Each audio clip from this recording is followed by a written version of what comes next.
People will start saying is magical or mystical, simply because different dimension of perception is opened up. If you activate the energy system to its fullest possibility, transmission is natural. If you have 84, you have crossed many limits which normally people think are superhuman.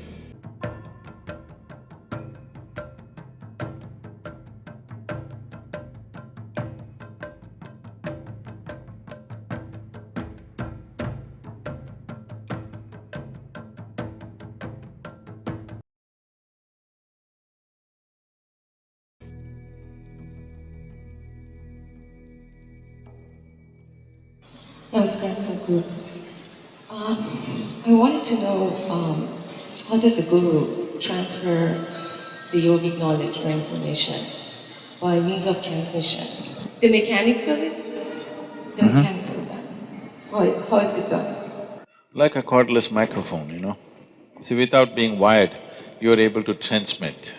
You're quite capable. It's happening, isn't it? So how? See, of the 114 chakras that are there in the body, a chakra literally means a wheel. But what we are referring to is the junction points of the nadis or the energy pathways in the body. These pathways always meet in the form of a triangle. A wheel means a circle. Definitely triangular wheels are more jazzy, isn't it? Would it look better? They always meet in the form of triangles, but we call them a chakra because when we see in somebody, we see it more as a circle because it's radiating a certain dimension of energy. Because it's radiating, all radiation always happens in circular form. You may throw a triangular stone into a lake, still the ripples are circular, isn't it? Just like that, this may be a triangle, but when we see it, it is circular. And another thing is, it suggests movement from one dimension to another. We say it's a chakra because it takes you across. So there are 114 chakras in the system, major chakras, there are more. Major chakras which can be worked upon are 114. Out of this 114, 2 are outside the physical body, 112 are within the body. Out of this 112, 4, there is nothing much to do about them. That is, if you work the other things, these things will happen by themselves. They don't need any system to be worked upon. So 108 are the things that can be actually worked upon. So there are 114 systems of meditativeness. Adiyogi taught 112 different ways to realize. So, when he sat down with the 7 sages, the Saptarishis, he was expounding as to how the human mechanism functions. And there are 114 out of these 112. So he spoke about 112 ways of attaining one's ultimate nature. Parvati, his wife, who was a witness to this teaching, she's already attained, but now she's a witness. She's just hanging around in the program. So, she was looking at it and she said, why not more? Why only 112? There should be more ways. Shiva was completely focused on what he was doing. When she said this, he just dismissed her. He said, there are no other ways, there are only 112. She felt stung that in front of these 7 people, he dismissed her like that. So, she said, there must be more ways, maybe you don't know. He said, there are only 112. This impertinence. He said, leave. So she said, I will find more ways. And she went. She withdrew into the mountains and did very severe austerities. And after many years of work, she came. Shiva was still expounding various dimensions of yoga. She came, being his wife, she could, after such a long absence, She could come and sit next to him, but she came and sat down one step below to indicate that she has failed. So that's a language between the two of them. She doesn't want the seven people to know that she failed, but she wants him to know that she has failed. So she came and sat one step below.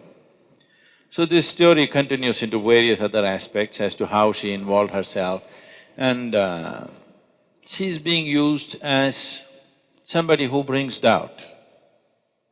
He is going with such absolute power, these seven people are overawed.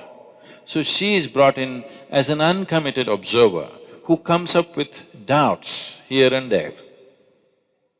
Because somewhere, tomorrow when it is taught, not everybody may be as committed and as focused and as receptive as the seven people were, naturally they will come up with these doubts. So she came up with these doubts, which normally people would come up with. So these 108 are the things that you can work with. The remaining four just flower for you, this bonus. If you work well with 108, the other four will happen. It's a rewarding place. The other two will anyway happen. If these 112 have happened, the other two will anyway blossom by themselves. They are not within the physical structure of the body. So these 108, this 108 is a number that is manifested in this system because of 108 being a significant process or a significant number in the making of the solar system. So the diameter of the sun and the distance between the planet and the sun is 108 times over. The diameter of the moon and the distance is 108 times. The distance between the moon and the planet and the distance between the sun and the planet is 108 times over. Like this, in many ways you will see 108 being a proportion in the making of the solar system. That is the reason why, otherwise maybe we would have had 160. If suppose we were born in Mars, maybe we would have 160 or whatever. We must check the men and see. The important thing about Hatha Yoga is to constantly acknowledge that this body has taken shape like this body has become this kind of manifestation mainly because the way the potter's wheel is, because of the solar system, the way it is, that is why this manifestation. So Adi Yogi very clearly said, if this human body has to evolve further, some dramatic or drastic changes need to happen in the structure of the solar system. Only then the structure of the human body will change because it's reached its fullest development in terms of physical structure. Now, one can transmit effortlessly if all of this has opened up. If all the 112 are on, transmission is effortless. You want something to happen there, you don't have to go there, you can sit here and make it happen. To live a normal life, to live a full-fledged physical life, you need only 21 chakras. 21 chakras in your body are reasonably operating, nobody will think anything wrong with you. You will be full-fledged human being. What are the remaining things about? The remaining things, if they open up, it opens up various levels of perception. It opens up dimensions of perception that suddenly people will start saying is magical or mystical, simply because different dimension of perception has opened up. So, only 21 are needed to live a full-fledged life. The remaining are only about higher dimensions of perception, that you are no more human. In other people's understanding at least, you're very much human, this is human system, because most human beings do not, the majority does not flower. See, right now, the coconut trees in Tamil Nadu, I think our trees are yielding some 90 nuts per year, per tree.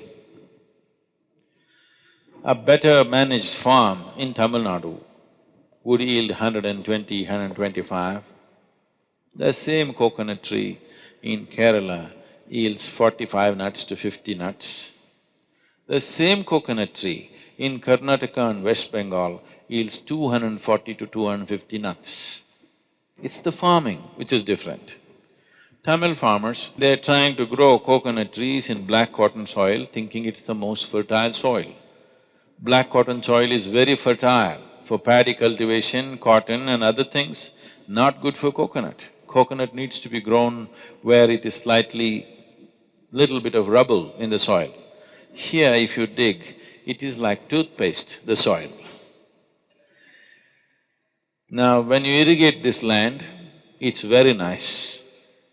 Immediately coconut tree senses life and puts out its fresh roots. When it dries, the contraction is so big in the black cotton soil, you will see it all cracked up like this. So it will squeeze all the roots, all the tips of the roots will be crushed and it cannot grow. Every time it puts out, when it dries it gets hurt.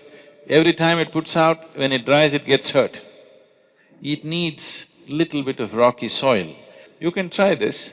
You put one little small piece of stone inside, 2 feet inside the earth, water it, after 15 days you open, everything else will be dry. Just beneath the rock, there will be little bit of dampness. So always coconut tree goes and puts its tips of its roots beneath the stones because it knows always it is wet, always that will be damp and it will be protected, it will not be crushed. The same thing with a human being. A human being will not flower to his full potential unless you create an appropriate atmosphere for him. Internal and external, but largely fortunately internal, because we are mobile, we are not like trees, we cannot stand in one place and have the same atmosphere all the time. But there are people who do this. In India, this culture is there, this is called as kshetra sannyasa. Kshetra sannyasa means we will fix a radius. Let's say here we'll fix a radius from the dhyana linga. We will say this much is highly energetic. So those who want to just soak in that all the time, they will take a vow that they will never leave this diameter. This radius, they will not leave and go, they will always be in that only. This is a simple intelligence, like a coconut tree, if it decides to trek up the mountain. It does very reasonably well here, but if you put him up the mountain, in one day he will be down.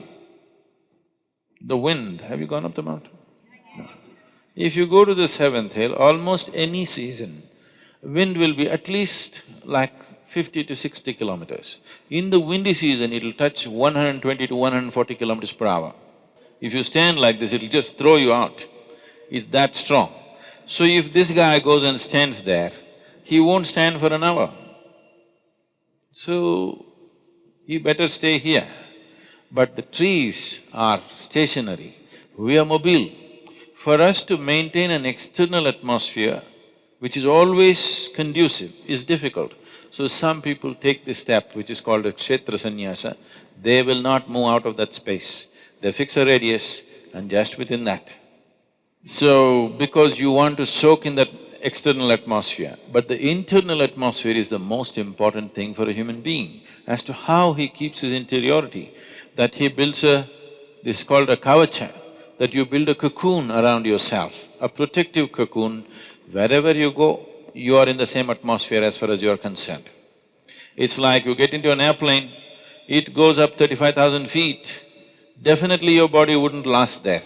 But now you're in a cocoon, a pressurized chamber. Because of that, you manage. The same thing with the submarine, you wouldn't manage that pressure in the sea, but because you protected, you manage. So like this, you create a cocoon of energy around yourself. Wherever you go, you are not a part of it, you are in your own cubicle that you're walking with. You carry your own cubicle, you don't get into anybody's space, you carry your own little space wherever you go. Otherwise, you restrict yourself. But the important thing is that all the chakras are on means you can simply transmit anything that you wish. The problem is always of receptivity. In the past I've been saying this, I have initiated more people into meditativeness, those that I have never met and seen, than people that I sit with and conduct programs with. We've conducted programs at the most for a few million people, but we've initiated many, many more people. They're meditative, but many fools do not know they can meditate. When they sit, not for meditation, they don't even know that they must meditate. If they sit somewhere, their experience of everything is way better than others, but many of them still don't have the brain to understand that they are naturally becoming meditative without any effort. Some have, and they sit down, others don't sit down, but their experience of life is way better because they're meditative in nature, because they've been initiated directly. So we can transmit this to anybody. Receptivity is the problem. To generate receptivity, there is a lot of work to do. So, you can sit here and let's say you run a radio station, you can transmit in the air very easily. But if nobody has a radio, what is the use? Let's say you started transmitting from a radio station before Marconi came, and nobody has a radio, but you're transmitting and transmitting. What does it matter? Nothing happens, isn't it? So, that is always there. There is some impact of the transmission on people, even if there is no receptivity, but it does not translate into other dimensions because there is no receptivity. It is easier to transmit to rocks than to human beings. I'm not trying to praise rocks and insult you, but it's easier to transmit to rocks because certain type of rocks have the necessary physical integrity, but they don't have a brain. They don't think themselves out of things. See, the problem with human being is largely he has thought himself out of many natural capabilities that he already had. Aren't people thinking themselves out of their joy? Haven't they? How they were when they were children, haven't they thinking themselves out of their joy and love and natural things that they had? So, human beings are thinking themselves out. Because of that, whatever you give them, they can think themselves out. Today you teach them something, well, you have seen many of you, they come to Bhava Spandana and we blow them out. It's really a hit. Oof, everybody is hit and fantastic and dripping with ecstasy, but after 6 months, they will think themselves out of it. So, not everybody knows how to use their thought in a constructive manner. Largely they're thinking themselves out of their well-being. They were quite well when they were children, they thought themselves out. So thought is not working always for human benefit. Most people do not know how to use it for their well-being. Largely people are using it to work against themselves. If you activate the energy system to its fullest possibility, transmission is natural. You don't even have to go all the way. If you activate 63, you can transmit quite powerfully. That is the symbolism of the Tamil… Tamil culture is based on 63 Nayanmars. They call them 63 sages who came, who transformed Tamil culture in a big way. They brought spirituality to everybody's life. This is… one thing is those 63 people, maybe there were more people, but for the sake of symbolism, they left those people and mentioned only 63. Any temple you go, you will see small images of 63 images. Because if you have 63 chakras going, we can say you are a sage, beginning to be, early sage. If you have 84, you have crossed many limits which normally people think are superhuman. If you reach 108, that means you're completely there. 114 or fully on means you and him will be same, no difference. If you become receptive, I don't have to come here and explain things to you, somebody need not teach you how to bend, what to do, nothing. You will know everything about human mechanism, everything, from its origin to its ultimate.